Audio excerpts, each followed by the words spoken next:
अब ये भी क्वेश्चन क्या है, अपने एनसीईआरटी का क्वेश्चन है। देखो सबसे पहले क्वेश्चन को पढ़ते हैं। Classify the following species into LA. LA मतलब होता है लुईस एसिड एंड एलबी मतलब लुईस बेस। यहाँ पर 4 स्पीशीज दिया है, तुमको इसमें से आइडेंटिफाई करना है कि कौन लुईस एसिड है कौन लुईस बेस है। अब कैसे करेंगे ये समझो। तो इसके लिए सबसे पहले हमको समझना पड़ेगा लुईस एसिड और बेस क्या होते हैं। देखो जो इलेक्ट्रॉन पेयर डोनर होते हैं वो दरअसल क्या होते हैं, लुईस बेस होते हैं, और जो एक्सेप्टर होते हैं लोन पेयर या इलेक्ट्रॉन पेयर वो लुईस एसिड होते हैं। एक्सेप्ट करने के लिए वैकेंट ऑर्बिटल का होना कंपलसरी है। अगर वैकेंट ऑर्बिटल नहीं है तो इलेक्ट्रॉन को एक्सेप्ट नहीं कर पाएंगे, तो इस बात को ध्यान देना है।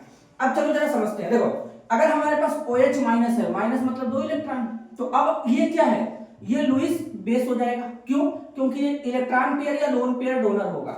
F माइनस है तो देखो इसके पास भी इलेक्ट्रॉन पेयर या लोन पेयर है, यहाँ पे ये माइनस चार्ज मतलब इलेक्ट्रॉन डोनेट कर सकता है, तो ये भी क्या हो जाएगा, लुईस बेस हो जाएगा। अब यहाँ पे H प्लस देखो, H प्लस का कॉन्फ़िगरेशन लिखेंगे 1s0 हो जाएगा। एक वैकेंट ऑर्बिटल है मतलब ये 2 इलेक्ट्रॉन अपने वैकेंट ऑर्बिटल में गेन करके रख सकता है, तो ये लुईस एसिड हो जाएगा।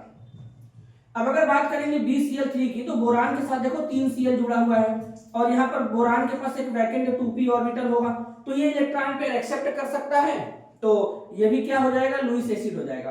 बार बार मैं पेयर बोल रहा हूँ, पेयर का मतलब 2 इलेक्ट्रॉन एक्सेप्ट करना और 2 इलेक्ट्रॉन देना। अगर एक्सेप्ट किया 2 इलेक्ट्रॉन तब तो वो लुईस एसिड है, अगर डोनेट किया तो लुईस बेस है। ये नहीं कि एक इलेक्ट्रॉन ले लिया और बता रहे लुईस एसिड बेस, गलत हो जाएगा। ठीक है, और इस थ्योरी को भी लुईस एसिड बेस कॉन्सेप्ट कहते हैं। क्लियर है?